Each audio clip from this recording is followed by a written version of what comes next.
กัลยาณมิตรทั่วทิศทั่วไทยนะครับวันนี้เป็นวันสดใสวันหนึ่งที่เรามีความขอบคุณในลมหายใจของเราที่ยังหายใจอยู่แล้วก็ หายใจดีเสียด้วยไม่ได้หายใจผิดปกติหายใจเป็นปกติ หายใจเข้าหายใจออกหายใจยาวๆหายใจทั้งสูดอากาศอย่าไปหวังว่าจะสูดอากาศแต่บริสุทธิ์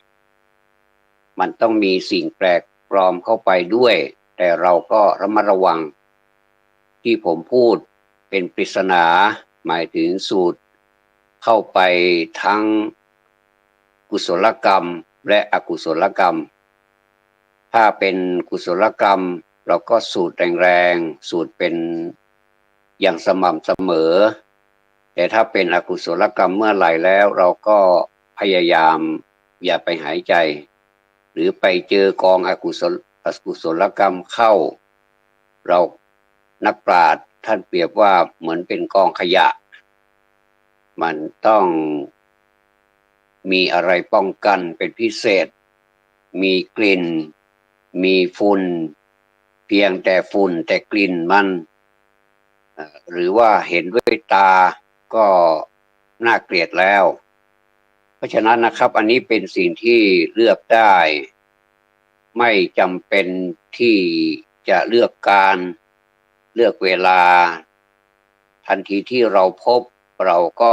มีสิ่งที่ป้องกันเหมือนกับมียุคหนึ่งซึ่งเป็นยุคของเราท่านทั้งหลายนี่แหละก็คือยุคโควิดเราก็มีเครื่องป้องกันกันเหลือเกินไปไหนมาไหนก็เป็นเขาเรียกว่ามีความระแวงต่อชุมชนพูดถึงว่าในแง่ของความดีมันก็ดีนะครับผมว่าทำให้ผู้คนมีความไม่ประมาทแม้แต่มาเดี๋ยวนี้ก็ยังมีอยู่ก็ยังมีการป้องกันตัวเราไปเห็น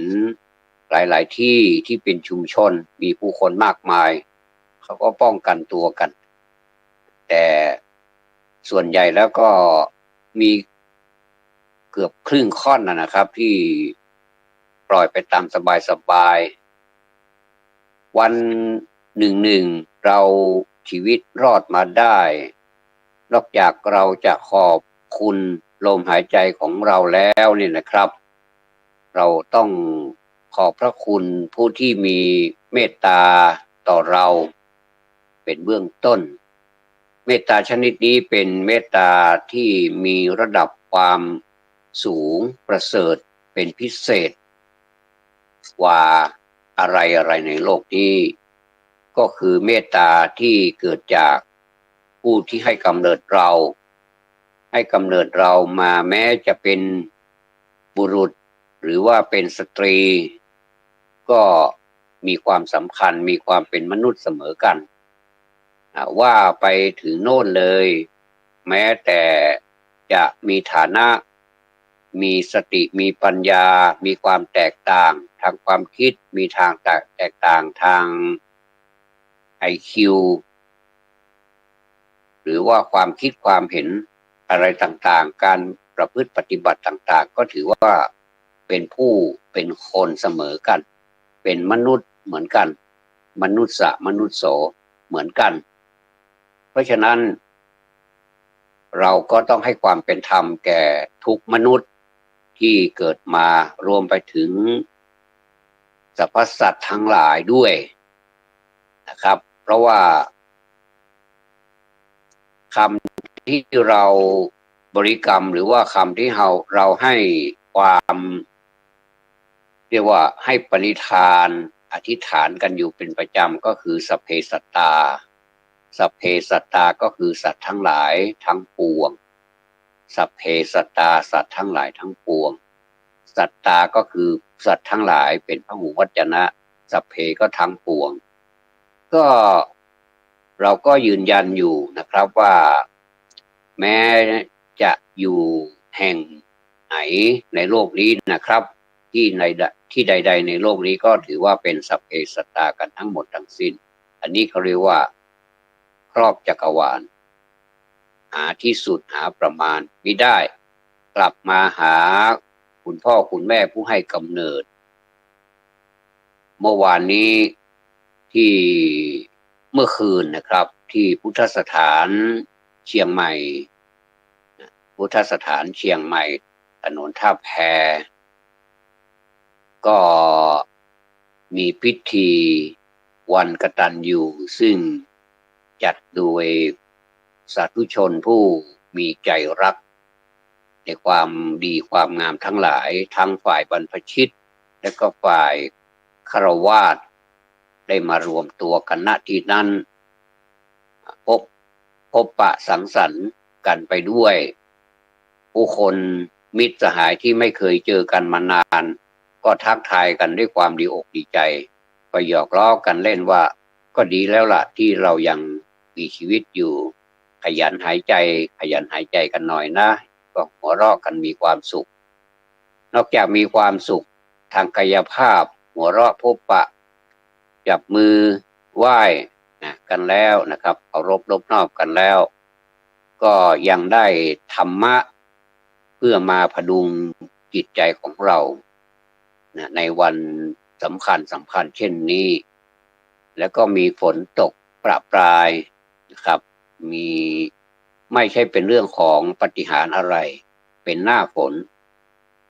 ก็ตกมาแรกภายในพุทธสถานนั้นก็บรรจุผู้คนมากมายมาจากที่ต่างๆมาจากกลุ่มต่างๆมานั่งกันเป็นระเบียบเรียบร้อยนุ่งขาวห่มขาวบรรยากาศในนั้นก็รู้สึกอบอ้าวนะครับร้อนแม้จะมีพัดลมบนเพดานทั้งหลายตัวก็ตามแต่ว่าถึงแม้กระนั้นเราก็นั่งอยู่กันอย่างมีระเบียบเรียบร้อยพร้อมที่จะรับสิ่งต่างๆที่เป็นสิ่งที่ดีเราก็ไปแสดงความยินดีกับนักเรียนครับอนุโมทนาสาธุกับนักเรียนที่ไปร้องเพลงธรรมะมาจากโรงเรียนเรยีนาเชียงใหม่นะครับก็นอกจากนี้แล้วก็มีบรรยากาศอื่นๆที่เราเก็บภาพมาได้อัดเสียงมาได้ไม่ว่าจะเป็นฝ่ายบรรพชิตก็มีประธานสงฆ์พระเดชพระคุณท่านเจ้าคุณพระเทพมังคลาจารย์เจ้าคณะจังหวัดเชียงใหม่เจ้าอาวาสวัดท่าตอนพระอารามหลวงครับพูดถึงแม่อายก็มีสิ่งที่ทำให้พวกเราก็รู้สึกเศร้าสลดใจที่มีเหตุการณ์เกิดขึ้นรวมไปถึงที่อื่นด้วยไม่ว่าจะเป็นแม่อายฝางเชียงรายเป็นต้นเนี่ยนะครับก็ทำความเสียหายมากมายแต่ก็ไม่เป็นไรมีครูบาอาจารย์หลายท่านไลน์มาบอกให้ผมว่าอย่าไปคิดอะไรมากเป็นเรื่องของธรรมชาตินะครับเป็นธรรมชาติที่เป็นไปตามวิถีเป็นไปตามธรรมดาของมันเรามาตามดูใจของเราดีกว่าว่าใจของเรานี่ผิดเพี้ยนจากธรรมชาติไหมถ้าจิตใจของเราไม่ปกติก็รีบซ่อมซะเพราะว่าการซ่อมจิตใจนั้นเป็นการซ่อมที่ประเสริฐที่สุดสิ่งของต่างๆเราก็ยังหาซื้อมาได้ซ่อมได้มีเงินก็ซื้อได้แต่จิตใจของเรานั้นแม้แต่มีเงินเท่าไหร่ก็ไม่สามารถที่จะซื้อได้มีทรัพย์สมบัติเป็นไม่รู้กี่ล้านต่อกี่ล้านก็ไม่สามารถที่จะซื้อได้ถ้าอยากเป็นก็สร้างเอาเองสร้างภูมิคุ้มกันโรคในภายในจิตใจของเรานี่มันยิ่งกว่าสร้างภูมิคุ้มกันร่างกายของเรานั้นมันเป็นเหมือนบ้านที่เราเช่าหรือว่าบ้านที่เราสร้างไว้ก็ตามจะหนักจะเบาจะมีความมั่นคงแข็งแรงหรือไม่ก็ตามเนี่ยนะครับสักวันหนึ่งมันก็ทรุดโทรมลงไป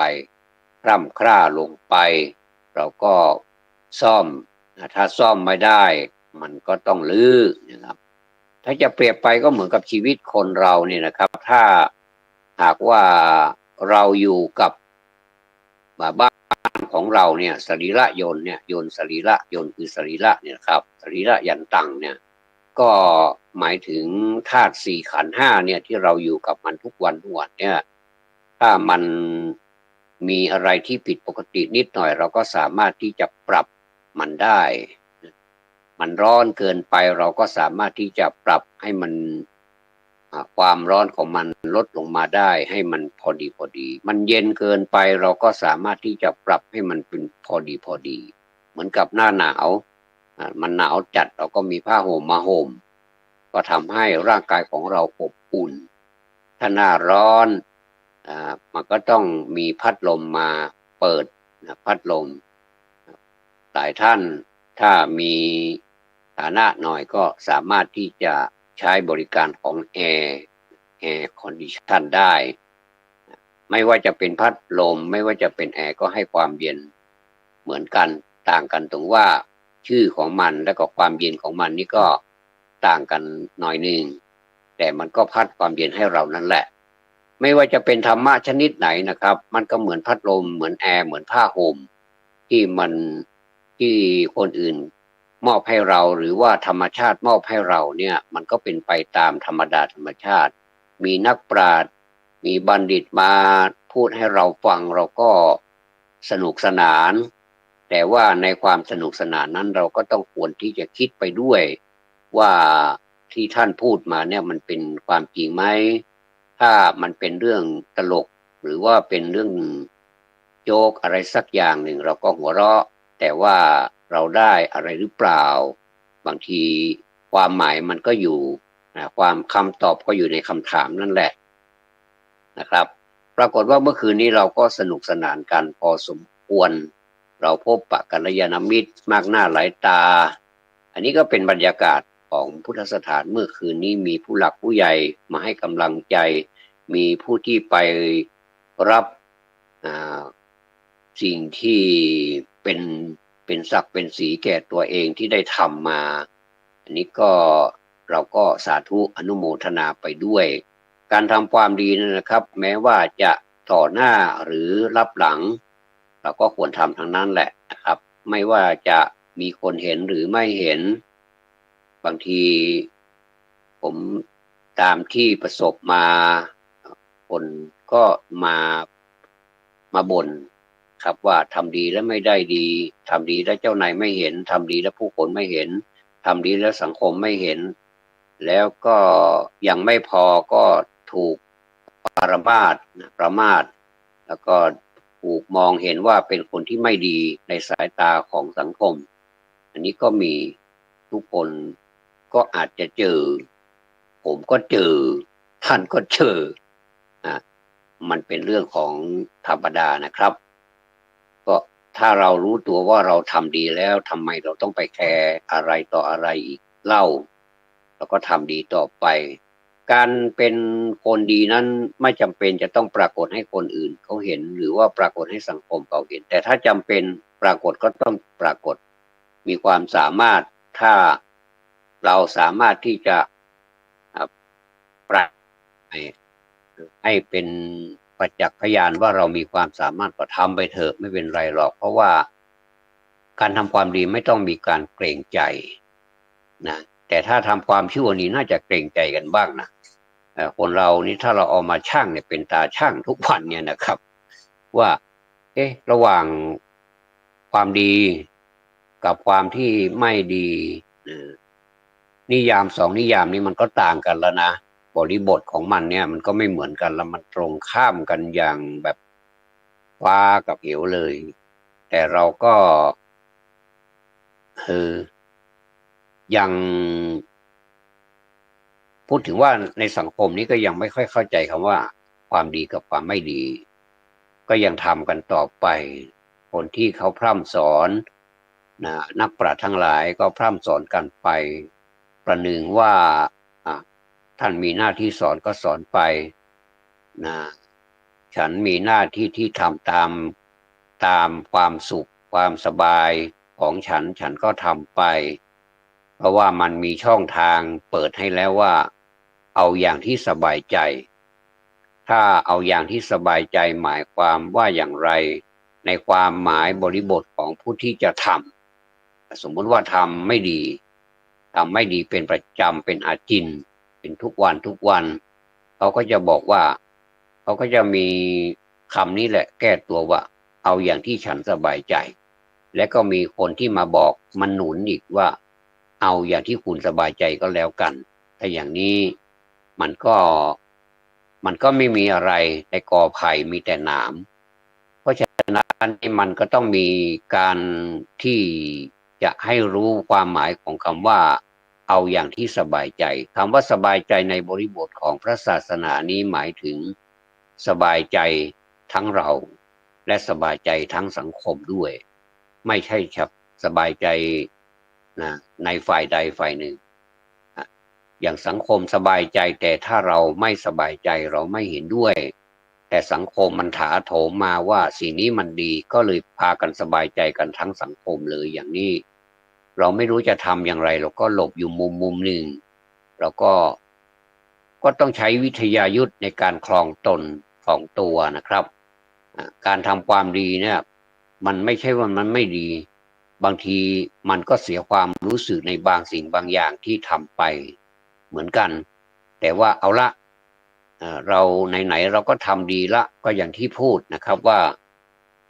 ไม่จำเป็นที่จะต้องปรากฏให้ใครรู้หรือว่าไม่จำเป็นจะต้องไปโฆษณาประชาสัมพันธ์ให้ใครรู้ว่าเราเป็นคนดีเราทำความดีแต่พุทธศาสนาท่านเน้นที่กายกรรมวจีกรรมรวมไปถึงมโนกรรมซึ่งอยู่ข้างในไม่มีใครรู้บางทีใบหน้ายิ้มแย้มแจ่มใสนะครับแต่มันอยากจะฆ่าเรานักนี่ใครจะไปรู้นะครับเพราะฉะนั้นนี่เราก็เอาสองอย่างนี้ก่อนสองประการนี้ก่อนก็คือกายกรรมวจีกรรมถ้ากายกรรมเนี่ยมันแสดงออกได้หลายอย่างถ้าเราใหม่ๆนะครับถ้าเราไม่เคยฝึกเนื้อฝึกตัวเราให้เป็นคนที่มีกายกรรมที่ดีกายกรรมก็คือการทำกายกรรมก็คือการกระทำกายก็คือกายเอามารวมกันเป็นกายกรรมก็คือการทำกายให้เป็นปกติไม่ให้มันเกินไปแล้วก็ไม่ให้มันมากไปแล้วก็มันไม่ให้มันน้อยไปถ้าทำความดีนี่มากไม่เป็นไรจนล้นก็ยังไม่เป็นไรแต่ถ้าทำไม่ดีนี่ถ้ามากไปก็เดือดร้อนคนอื่นถ้าเดือดร้อนเฉพาะตัวก็ไม่เป็นไรแต่ถึงกระนั้นก็ตามถ้าแม้จะไม่มีคนอื่นเดือดร้อนแต่มันก็ต่อเนื่องกันนะครับถ้าสมมุติว่าเรามีญาติของเราหรือว่าพี่น้องของเราอย่างเนี้ยขอโทษนะสมมุติว่าติดอะไรสักอย่างแบบงอมแงมเนี่ยแล้วเราก็ไปให้กำลังใจกันถ้าเป็นพี่เรามีอาวุโสมากกว่าเราเนี่ยมีพันเตมีอาวุโสเนี่ยเราก็พูดในเชิงของความเป็นห่วงว่าพี่ก็หาวิธีที่รักษาสุขภาพร่างกายนะเพราะว่าดูผอมไปนะ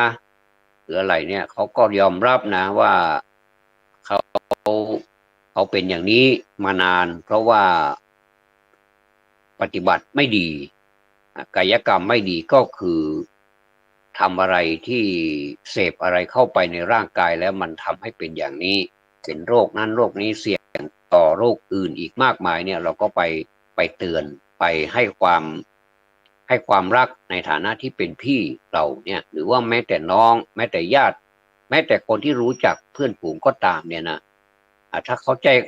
เข้าใจเราเนี่ยเขาก็จะอนุโมทนาเขาก็จะยินดีในที่สุดมาเขาก็พยายามปรับตัวปรับสภาพจิตใจของเขาที่เคยเป็นมานั้นในที่สุดมาเขาจะเป็นคนใหม่ดีใจไหมล่ะเขาก็ดีใจเห็นหน้าเราก็ขอบคุณเราถ้าไม่มีเราไปเตือนเขาวันนี้เขาคงจะไม่อยู่ในโลกนี้แล้วล่ะเขาคงจะไปไหนก็ไม่รู้แล้วก็ทรมานมากเลยเนี่ยอย่างเนี้ยก็ถือว่า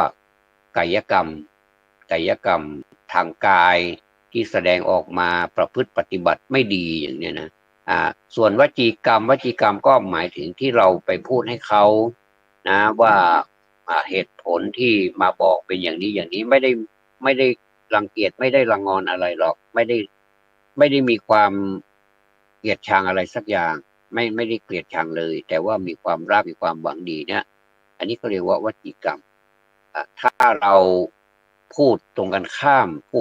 ดกับแทกกระท่านพูดแช่งชักหักกระดูกอันนั้นก็คือเป็นวจีกรรมเหมือนกันแต่เป็นวจีกรรมที่เป็นอกุศลแต่ถ้าเป็นวจีกรรมที่เป็นกุศลก็หมายถึงว่าไปตั้งความปรารถนาดีตั้งความหวังอธิษฐานช่วยเขานะไม่ว่าจะเป็นมีความรู้อะไรก็ไปให้กำลังใจให้ธรรมะ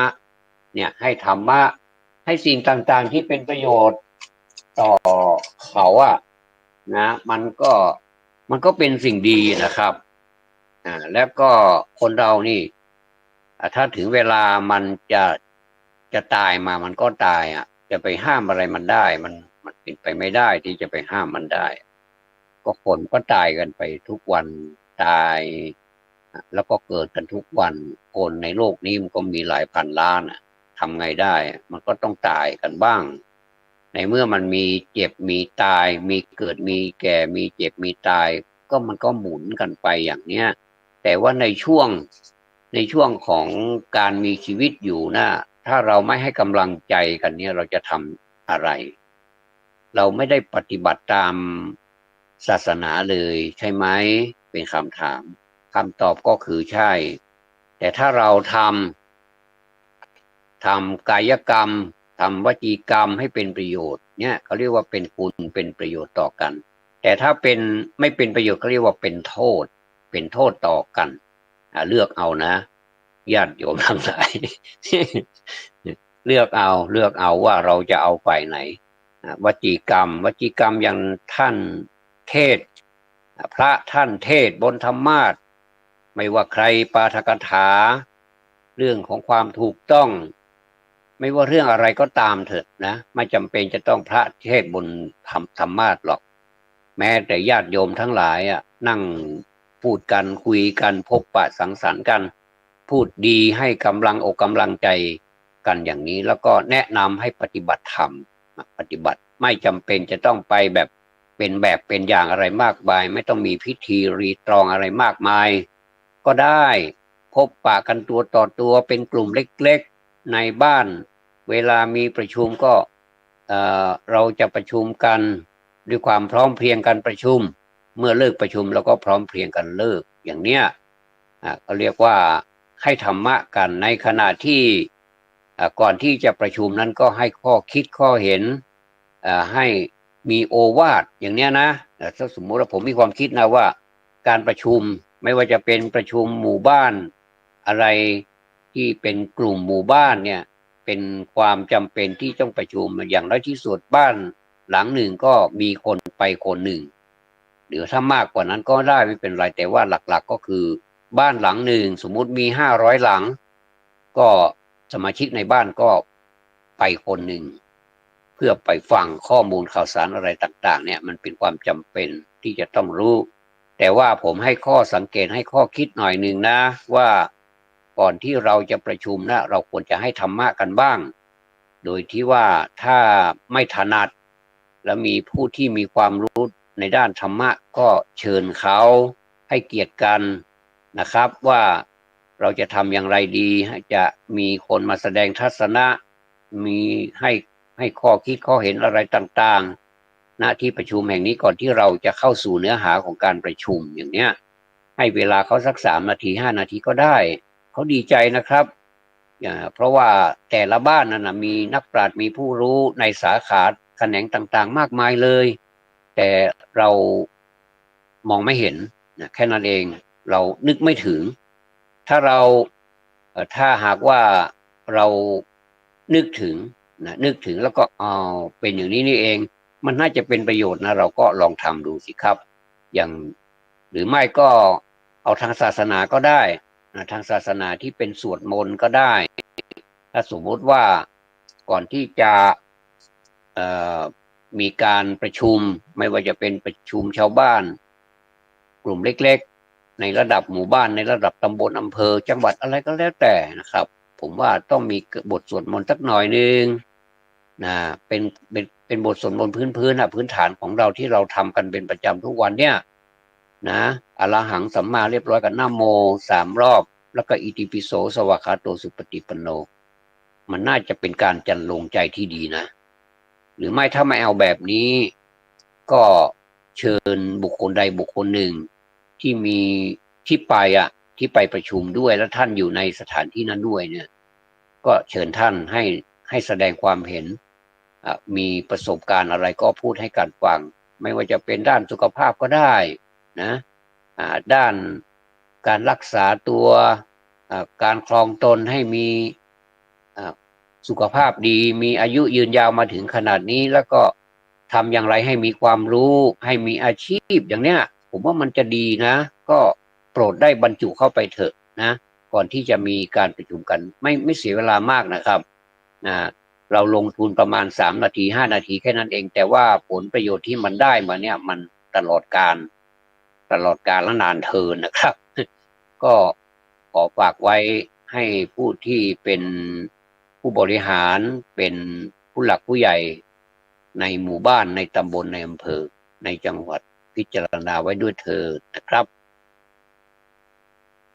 ก็เราก็เอาละมาถึง28 นาทีก็จะเกือบจะครึ่งชั่วโมงแล้วผมเข้าสู่โหมดของบรรยากาศเมื่อวานเป็นวันสำคัญของแถบล้านนาไทยแล้วก็ทั่วประเทศที่เขามีประเพณีของเขาแต่ละภาคเรียกไม่เหมือนกันนะครับอันนี้ก็เป็นเสียงในฟิล์มเป็นล้านนาไทยเอาละตะวานี้เป็นวันเดือน12เพ็งนะเดือน12เพ็งออก15ค่ำบางคนพูดติดตลกว่าโอ้วันนี้นะวันนี้หมายถึงวันเดือนเพ็งวันนี้วันเดือนเพ็งแฮม15ค่ำถ้าอย่างนี้นี่แสดงว่าติดตลกบางทีก็จะเป็นเรื่องที่ตลกโปกฮาก็บ่วนสังคมคนไทยนี่เป็นสังคมตลกนะครับทำให้ข่าวเป็นดำเป็นข่าวได้หรือว่าถ้าบ่ข่าวว่าดำก็การโก้งลายเลนมีสปาสเปดเอาหาตังสื่อนี้ได้เป็นประโยชน์พ่องบ่เป็นประโยชน์พ่องอันใดที่เป็นประโยชน์ก็หยิบเอาไว้ก็จดเอาไว้ก็บันทึกเอาไว้ก็เมมเอาไว้นะมันก็เป็นทั้งดีและก็บ่ดีโทรศัพท์เครื่องหนึ่งนี่นะเป็นเหมือนเพื่อนเป็นเหมือนพ่อเหมือนแม่เหมือนยาบำรุงกำลังเป็นเหมือนยาพิษโอ้เป็นสปะแล้วสี่เหลี่ยมเนี่ยสี่เหลี่ยมผืนผ้าเนี่ยเป็นอย่างเงี้ยสปะสเปดบัดเดี๋ยวนี้เฮากำลังอู้ถึงเรื่องความสปะอู้ถึงความสำคัญอู้ถึงธรรมะอู้ถึงสิ่งทั่วไปเนี่ยก็ใจสื่อเนี่ยอันนี้แสดงว่าเป็นคุณอนันต์แท้ๆเลยน่าอนุโมทนาอย่างยิ่งเลยว่าถ้าบำหันความสำคัญนี้เขาก็จะมาอู้กันแล้วก็โดยเฉพาะอย่างยิ่งรายการของผมเป็นรายการที่อู้เพราะว่ามัน60 นาทีโดยประมาณเนี่ยผมว่ามันเป็นเวลาน้อยนิดนะครับเพราะว่าเขาจะต้องบริหารเวลาของเขามีอย่างก็ฟังอย่างก่อนที่เขาจะจากโลกนี้ไปทุกคนที่ทุกคนที่ฟังก็ล้วนแล้วแต่เป็นเหยื่อของพญามัจจุราชกันทั้งนั้นเป็นเหยื่อของความตายเป็นนักโทษทั้งนั้นเลยนักโทษดีนักโทษที่ไปดีที่บาดเจ็บบาทรมานอย่างก็มีจัดนักโทษประหารก็มีนักโทษจองจำก็มีอันนี้เปิ้นฮ้องว่าทุกคนทุกชีวิตที่ในโลกนี้เป็นนักโทษเหมือนศาสตราจารย์แสงจันทร์งามอาจารย์ปู่ของผมจึงได้ท่านลารับสังขารไปแล้วอายุ91 ปีสิริอายุครับ91 ปีท่านจากไปแล้วเนี่ยได้ไว้นะครับได้เขียนหนังสือเป็นเล่มเล็กๆเล่มน้อยๆแต่มีคุณค่าในท่านนะเล็กดีรถโตนะครับพอแล้วปุ่นคิงลูกนะอ่านกี่รอบก็ว่าคนเฮามันก็แค่นี้นี่เองแล้วก็ตะวานี้เป็นวันเดือน12เพ็งอย่างว่ามีความเชื่อว่า การที่จะร่วมทำบุญอย่างต่างๆนะควรจะยัดเข้าของดาตานะอย่างเรียบร้อยตั้งอกตั้งใจอธิษฐานเรียบร้อยแล้วก็ไปไปตาลสมัยก่อนนะครับผมจำความได้ว่าเมื่อสมัยก่อนนี้ก่อนที่เปิ้นจะไปวัดเปิ้นจะตาลพระเจ้าของเปิ้นก่อนอันนี้เปิ้นของว่าพระเจ้าผูกบอกว่าตัวพระเจ้าก็คือหมายถึงพ่อถึงแม่นั่นแหละบางทีก็พ่อแม่มีอุ้ยก็พ่อแม่มีพ่อมีแม่เฮาก็ที่เฮาว่าเฮาพ่ออุ้ยแม่อุ้ยพ่อมอนแม่มอนอย่างนั้นน่ะพวกก็แนะนำให้เฮาปฏิบัติอย่างเฮาปฏิบัติกับพ่อกับแม่ตัวเองเปิ้นปฏิบัติให้เฮาหันนะครับพ่อแม่ของเฮาเนี่ยเปิ้นไปตาลพ่ออุ้ยแม่อุ้ยเปิ้นเอาขันเข้าเนี่ยไปตาลแล้วเฮาไปหันเฮาก็เฮ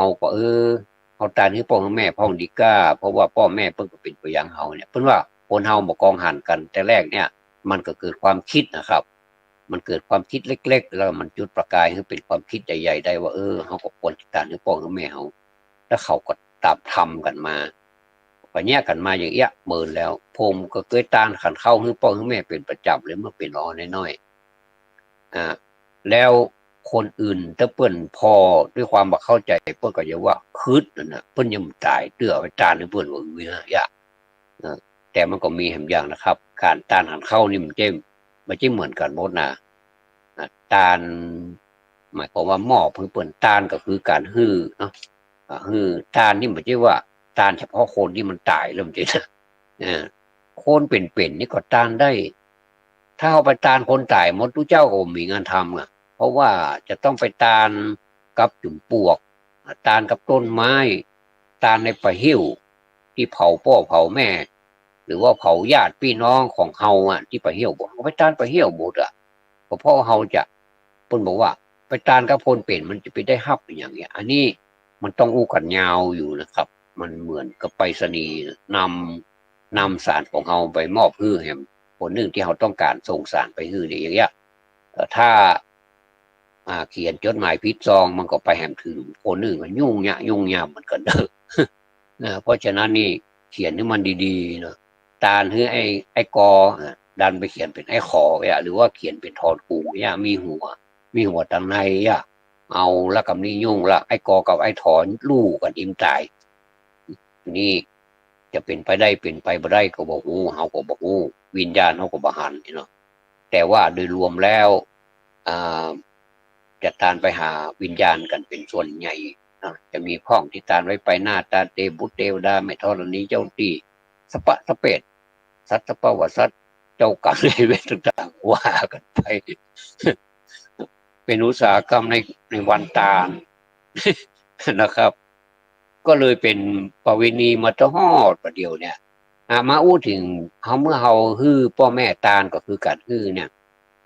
แถวฮื้อในที่นี้เราไม่ได้ฮื้อแบบว่ากินเยอะเราไม่ได้ว่าอย่างนี้แล้วเนาะ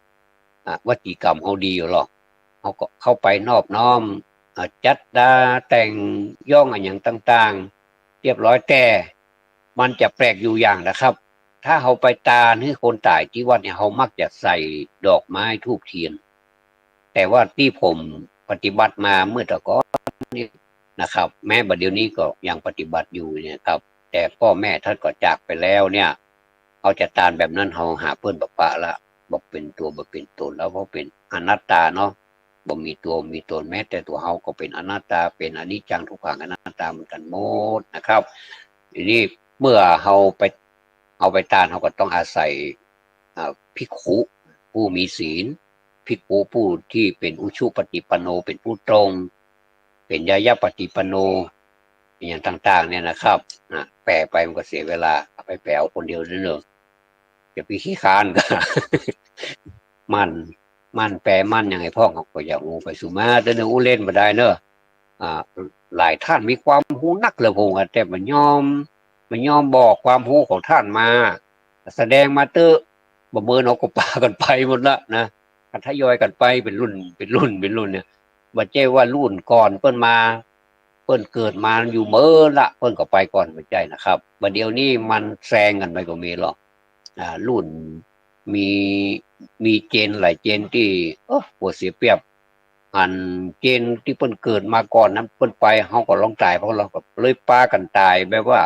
เลยประมาณบ่ได้ว่าบัดเดี๋ยวนี้ไผตายก่อนตายหลังนี่มันแน่บางคนอายุ100ป่ายก็ยังมีอยู่ไอ้ที่เกิดมานี่20 30 10 20 30 40 50ก็6 70 100เนี่ยนะก็บ่ฮู้ว่าเจนไหนมันไปก่อนนี่ก็ต้องประมาทไว้ก่อนนะครับก็เฮาที่ว่าข้อสังเกตนั่นก็คือถ้าเฮาตานพ่อตานแม่หรือว่าตานไผก็ดีไปมอบอีกดีกว่าเนาะเอาขัดข้าวขันน้ำที่เปิ้นชอบสมมุติเปิ้นมักแกงนั้นมักเข้าอย่างอีมักเข้านึ่งเน้อน้ำพริกเน้อมีผักเน้อมีบะฮ้อยมีมะน้อยบะฮ้อยน้อยจานั่นน่ะอันนั้นบ่เอาเน้อน้อยจามันขาดละเลยมีบะฮ้อยมีหมาน้อยมีพริกเกลือเฮือดังมีอย่างที่เป็นเครื่องเคียงต่างๆนะเอาแวดมันโตกัน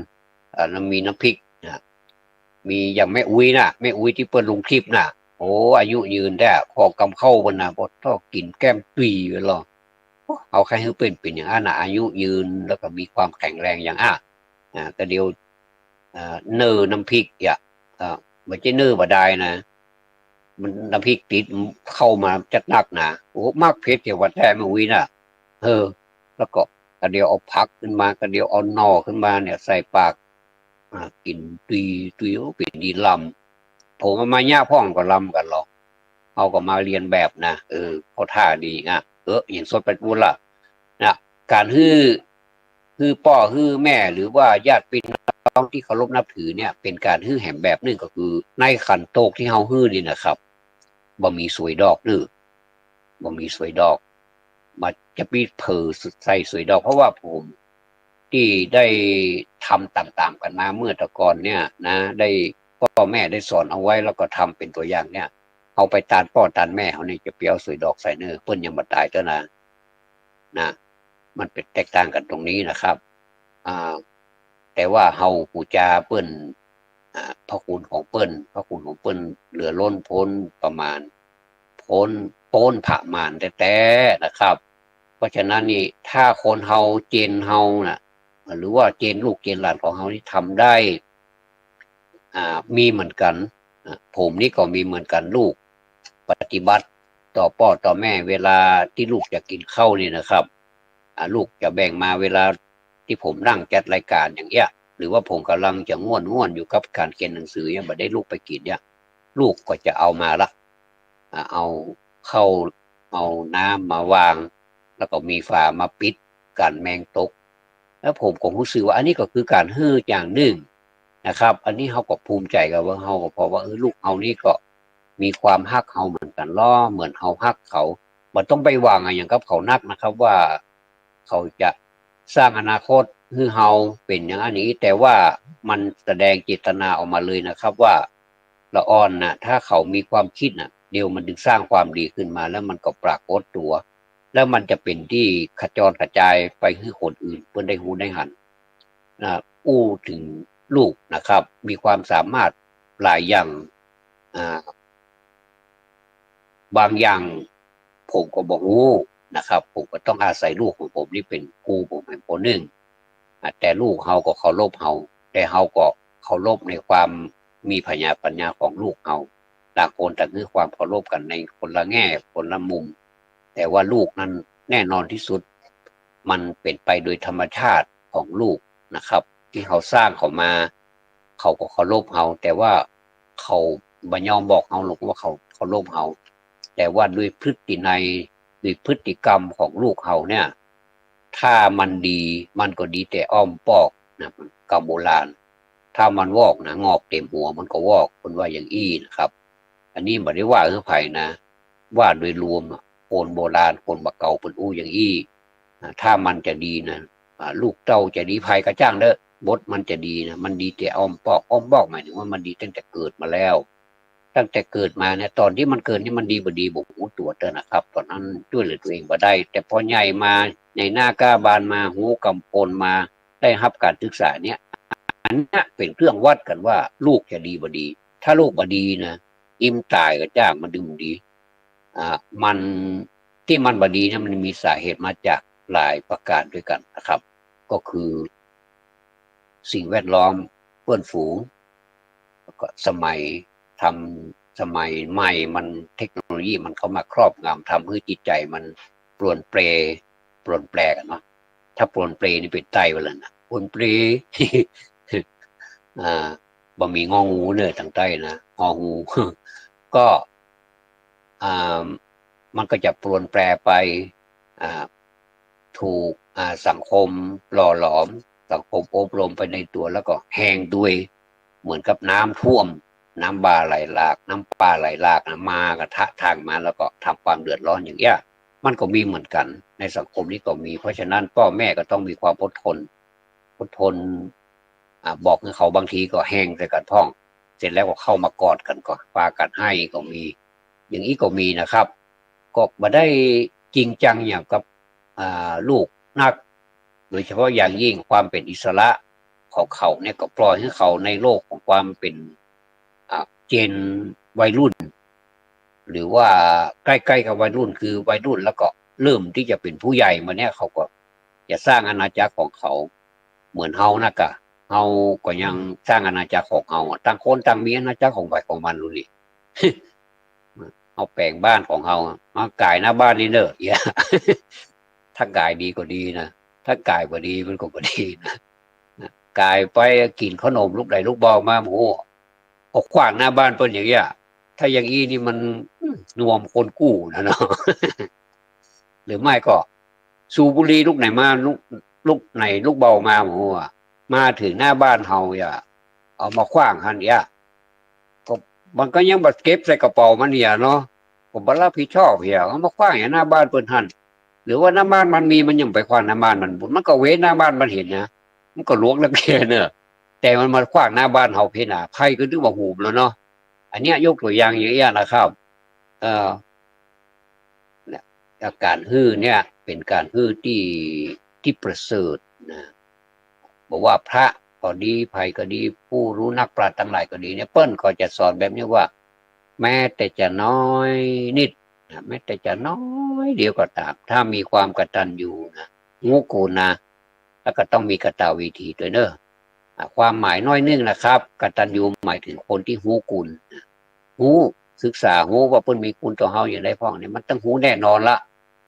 มันไม่ใช่กระบอกไม้ไผ่แล้วมันมีความรู้สึกกันเนาะอันนี้มันเป็นคนหรอก มีความรู้สึกหรอกมันก็หูละฝังไว้ในใจว่าเพิ่นฮักเฮาแล้วแต่อย่างนี้รู้ในกรณีของพ่อของแม่ของลูกนะว่าลูกก็จะรู้แล้วว่าพ่อแม่นะฮักเฮาแม้แต่ชีวิตก็จะฮื้อได้นะแล้วฮื้อได้จริงๆนะครับมันจะเป็นวาทกรรมนะผมหันมานักละว่าทุกท่านก็หันมาละแม้แต่ในภาพยนตร์ในความเป็นจริงนี่เขาก็ฮู้เขาก็หันเว้นไอ้ที่มันเอาลูกมันไปขว้างน้ำมันถ้าไปนับเนอะอันนั้นมันท่านนับญาติมัน เอาที่ปะทักเอาชีวิตเขาเดิมเป็นเดิมพันเหมือนขนาดนั้นมันจะลูกมันจะเต้านะพ่อหลวงที่อำเภอแม่อายมันก็ที่เป็นข่าวนั้นว่าเขาไปช่วยลูกบ้านที่ลูกบ้านหนีไปแล้วก็ตัวเข้ามาสังเวยแต่เนี่ยก็คือโดนแผ่นดินสลายก็ใส่ก็ตายอันนี้พ่อหลวงนะพ่อหลวงเป็นบัณฑิตจากมชนี่นะเป็นพ่อหลวงนะ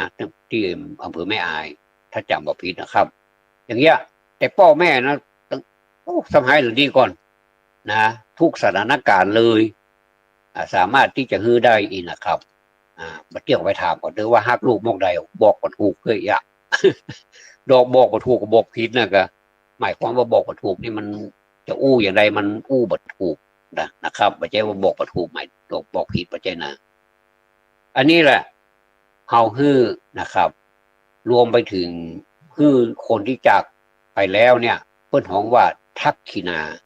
หมายความว่าคนที่เปิ้นตายไปแล้วแต่ว่าถ้าตาหรือปอดได้แม่นี่เปิ้นบ่ฮื้อเปิ้นบ่ฮ้องว่าทักขินาเพราะว่าเปิ้นยังมีชีวิตอยู่นะครับก็เนี่ยไปเตอถ้าไผบ่เข้าใจก็วันหลังก็มาถามก็ได้เด้อก็อยู่ที่บ้านเนี่ยนะครับก็อยู่ที่บ้านเนี่ยมาถามก็ได้ว่าเขาจะแย่งได้ตานให้พ่อให้แม่บางคนนี่ในชีวิตนี่บ่เคยตานให้พ่อให้แม่เลยบ่เคยด่าขันเข้าให้พ่อให้แม่เลยก็เรามาถามพอเราก็จะให้ฟังนะครับอันนี้ก็เป็นเรื่องของ วันเดือน12เป่งมันจะมีแห่มที่มีความสำคัญแห่มที่คนไปตามกันเข้ากันนักเนื่องจากฉลองเป็นการฉลองเป็นการขอบคุณที่เอาได้ปลูกเข้าไว้ปลูกเข้าบอกว่าเป็นเข้าชนิดใดก็ตามมันเป็นเข้าใหม่เนี่ยออกมาใหม่นี่นะเอาก็เอามาตานก่อนมันก็เหมือนเดิมเอามาตานให้พ่อให้แม่ก่อนมาให้พ่อแม่ก่อนเอามาให้พระที่บ้านให้ได้กินก่อนแล้วเปิ้นให้ปอนเฮาเอาไปตานเปิ้นนี่นะเปิ้นปั่นปอนเนื้อนะมันจะธรรมดาเนื้อหมูก็พ่อแม่ก็ปั่นปอนได้เหมือนนะใครว่าจะได้หรือว่าต้องไปขอที่เจ้าวันทุเจ้าเปิ้นมียะถาวรีวหาพ่อแม่ก็มีเหมือนกันนะ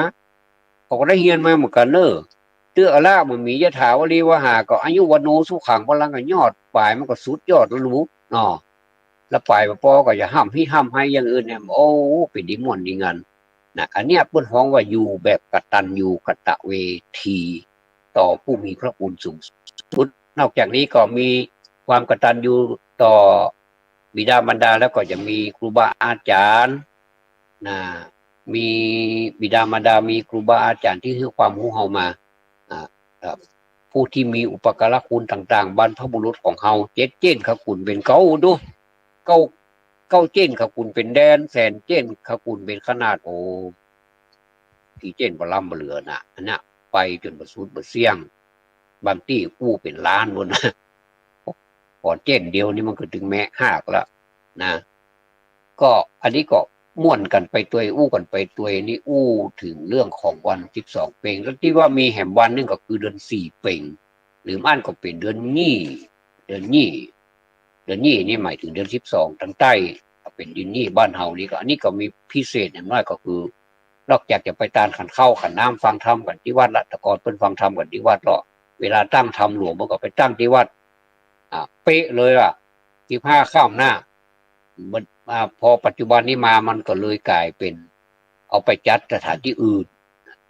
ก็เลยแยกจากวัดนี้ไปเป็นบ้านก็ดีไปอย่างบ้านวัดมันก็จะได้สงบมีการฟังธรรมก็พอละส่วนการที่จะไปจัดลอยกระทงกระเทิงนั่นก็เป็นเรื่องของเจ้าบ้านไปเพิ่นก็จะไปจัดสถานที่มันกว้างขวางแล้วก็เหมาะสำหรับฆราวาสทั้งหลายต่อไปอย่างเงี้ยเพื่อก็จะจัดกันโอ้หลายที่นี่จัดกันยังเป็นล่ำเป็นสันยังเกลิกเลยเฮฮาปาร์ตี้กันสนั่นปานปืนพวกจิบอกไปกันสนั่นปานปืนระวังน้อยก็แล้วกันบางทีไปเจอบทไปปะกับบทโหบยักษ์นะบทโหบยักษ์นี่นะขนาดจิเราโจ้งใส่น้ำมันน้ำนี่มันปุ้งขึ้นมาเหมือนกับน้ำพุเลยนะพุ่มเลยปนโรเนี่ยบางทีเขาใครเล่นบักใครดีไปเนี่ยโคนนักเอาจิแล้วก็โจ้งใส่หมู่โคนหลายๆนะโคตรเจ็บกันถึงกับตายก็มีเจ็บนักก็มีเจ็บบ่ให้บ่ดีทะเลาะปอกเปิดก็มีอันนี้มันน่าเนี่ยเนาะอย่างนี้นี่บ่เข้าท่าได้ตำรวจอยู่ไหนยับเลยเนอะอันนี้เพิ่นฮ้องว่าบ่ทบยับผมไปปะที่เทศบาลเนี่ยในเทศบาลตอนนั้นเป็นอปปลอยู่ปดโต้ตำรวจไล่ยับกันสนั่นบันปืนพวกติวไปโรงพักว่าแต่ก่อนนี้เปิ้นมีข้อเคลื่อนที่ตลอดเปิ้นมีข้อเคลื่อนที่บ่เคลื่อนที่ก็มีตั้งไว้เป็นจุดนั้นไอ้ที่มันลุงลังยักหลวงแล้วนะมันยับเข้าในหันหมดในโกงในโกงขังในคอกนะปดโหหันยับกันหลายๆนูวันนั้นนะเนี่ยเปิ้นเล่นก็บ่เล่นดีเล่นคือเปิ้นเจ็บเปิ้นไม่ตำรวจก็เลยทำหน้าที่ยับแกเลยพวกเรียบร้อยงานแล้วบอกก็ปล่อยออกมาอบรมให้หน่อยอบรมจริยธรรม ก็บดีเนอะอันใดที่มันบดีก็พยายามเว้นอย่าอันใดที่มันดีอย่างแต่ว่าเนี่ยเป็นตัวอย่างที่ดีเป็นวันที่17เนาะเป็นห้องว่าพิชคาตตะกาเลิกนะเป็นประเวณีเดือน12เปงตานหาคนตายวันกาบสันวันมีเปียงปาติแสงเศษสามกาลกันนิโยกเลยนะอันนี้มันเป็นเนี่ยคำโบราณคนอ่านก็ยังงง ต้องไปศึกษานะถ้าใครหูนะไปศึกษานักปราชญ์มีเปลือกเนาะถ้าบอกใครหูก็เป็นยังแสดงว่าเป็นคนดีเด้อขยันทำมาหา กินมันหิมันหาเก็บกระตุ้งสตางค์ให้อยู่ในใต้ในโถงมันเมินจะปีปลดพ่อมันเป็นเขาว่ากระชังก้นรั่วเนี่ยเหมือนกับถุงเนี่ยจังเขาใส่ตังหน้ามันมัดถุงมัดบาดถุงจะดีโอ้เป็นว่าถุงก้นหลง ยุ่งแล้วเว้ยถ้าถูกก้นหลงเนี่ยนะมันไปบลอดใส่ตังหน้าเอาใส่ตังปากมันอ่ะก้นมันโลงอ่ะโอ้แหมเป็น20 ปีมันก็บ่รวยเถอะอ่ะต่อให้แหมจาดนี่ก็ยังบ่รวยเถอะนะครับอันนี้ก็ว่ากันไปอู้ไปอู้มาก็คือเตือนหาคนที่จากไปเนาะก็มีบทเพลงบทหนึ่งที่ผมฮ้องไปตุยแล้วก็น้ำตามันก็ย้อยไปตุยผมจะเอามาฮ้องให้สักท่อนหนึ่งก่อนที่จะจากก่อนที่จะลากันในวันนี้วันนี้เป็นวันพุธเป็นเพลงของอาจารย์สอนเทพสอนทองชื่อว่าพระคุณแม่ผมจะพอเอื้อนเอ่ยบทสุดท้ายนะครับ 2 ท่อนกันแล้วกันแม่แก่เลือนลางเหมือนไม้ใกล้ฝั่งยังอยู่ไว้ถูกน้ำเสาะโคนโคนลงได้ทิ้งฝังไว้ให้วังเวพอแก่เลือนลางเหมือนไม้ใกล้ฝั่งยังอยู่ไว้ถูกน้ำเสาะโคนโคนลงได้ทิ้งฝังไว้ให้วังเวเพลงนี้อาจารย์สอนเทพสอนทองได้ถ่ายทอดมาด้วยความฮักคุณแม่แล้วก็เป็นบทเพลงที่ทุกวรรคทุกตัวอักษรนี้บรรจงสร้างขึ้นมาเพื่อให้ฮักคุณแม่รวมมาถึงคุณพ่อตัวคนห้องก็ให้ไปตัวถ้าคนฟังแล้วเกิดความซึ้งจะให้ก็ได้ก็ตามใจอันนี้เป็นบทเพลงที่ว่าแม่นี่แก่ชราละก็จะเหมือนไม้ใกล้ฝั่งก็จะมีถูกน้ำเนี่ยน้ำเซาะก่อนคือมันฝังคือไม้เนี่ยมันโค่นลงไปแต่ในที่สุดก็จะทิ้งฝังไว้ให้วังเวงคือลูกหลานตันเต้าทั้งหลายได้ง่อมหาพืชเติงหาบอกว่าไปอยู่ไหนจังใดและสุดท้ายนี้นะครับผมขอกราบคุณพ่อคุณแม่ด้วยความเคารพอย่างสูงบุญกิริยาวัตถุใดๆที่ผมได้ทำเมื่อแต่คืนที่ผ่านมานี้ได้ไปร่วมวันกตัญญูที่พุทธสถานเชียงใหม่สะพานนวรัตน์นะครับถนนตาแปเมื่อคืนที่ผ่านมานี้ตั้งแต่หัวค่ำไปจนถึงเกือบเที่ยงคืนมาถึงบ้านก็เที่ยงคืนกว่าอาบน้ำอาบท่าแล้วก็นอนด้วยความเป็นสุขบุญกิริยาวัตถุใดๆที่ทำไว้ก่อนนั้นก็ตามหรือแม้กระทั่งเมื่อคืนที่ผ่านมานี้ก็ตามขอมอบเป็นปฏิการะมอบบูชาต่างดอกไม้ธูปเทียนกับประนมมือท่วมหัวเพื่อที่จะขออุทิศส่วนบุญส่วนกุศลนี้ไปให้คุณพ่อคุณแม่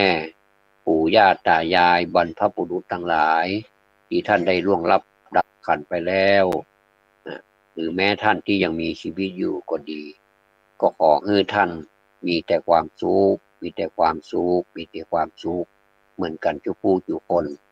สำหรับวันนี้ธรรมะสวัสดีครับ